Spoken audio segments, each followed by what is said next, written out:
झारखंड में पहले चरण का मतदान खत्म हो गया है और इसके साथ ही ईवीएम में 683 उम्मीदवारों की किस्मत भी कैद हो गई है।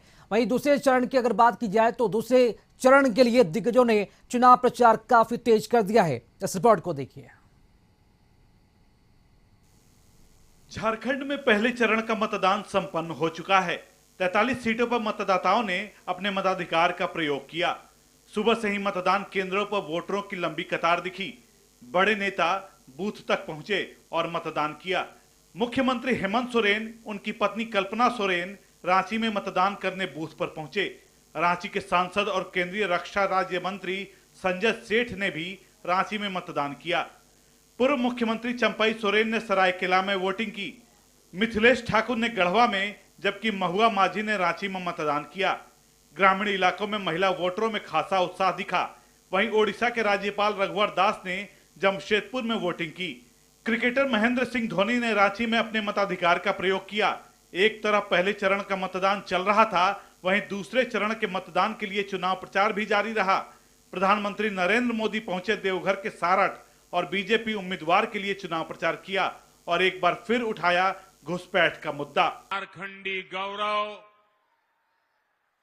झारखंड की पहचान, ये आप सबकी ताकत रही है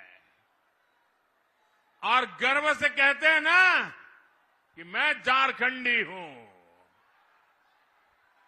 और कल्पना करिए, अगर ये पहचान ही खत्म हो गई तो क्या होगा? आंकड़े बताते हैं कि संथाल क्षेत्र में आदिवासियों की संख्या करीब करीब आधी रह गई है।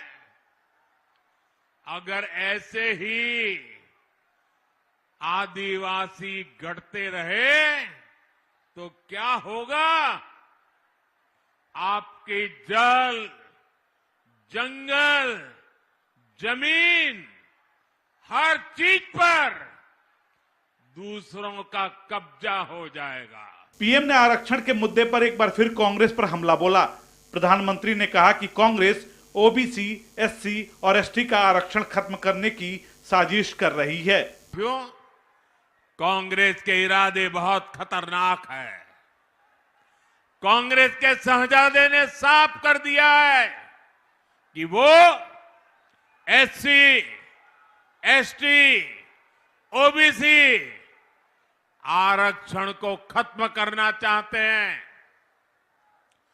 इनके पिताजी जब कांग्रेस पार्टी के सर्वे सर्वा थे, आज जो राजकुमार है ना, उनके पिताजी, तब ही उन्होंने आरक्षण हटाने का ऐलान कर दिया था।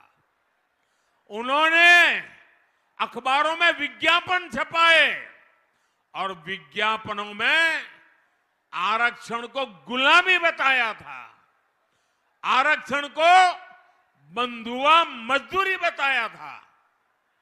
लेकिन एससी, एसटी, ओबीसी की एकजुटता के कारण वे तब चुनाव हार गए, बुरी तरह हार गए और तब से आज तक कांग्रेस को कभी भी केंद्र सरकार में पूर्ण बहुमत नहीं मिला।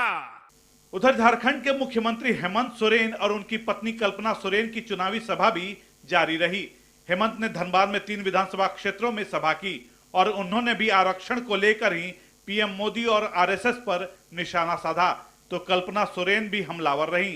अभी आरक्षण की बात बोल रहे हैं, इनके बड़े नेता आरक्षण खत्म करने का बात कौन बोल रहा है?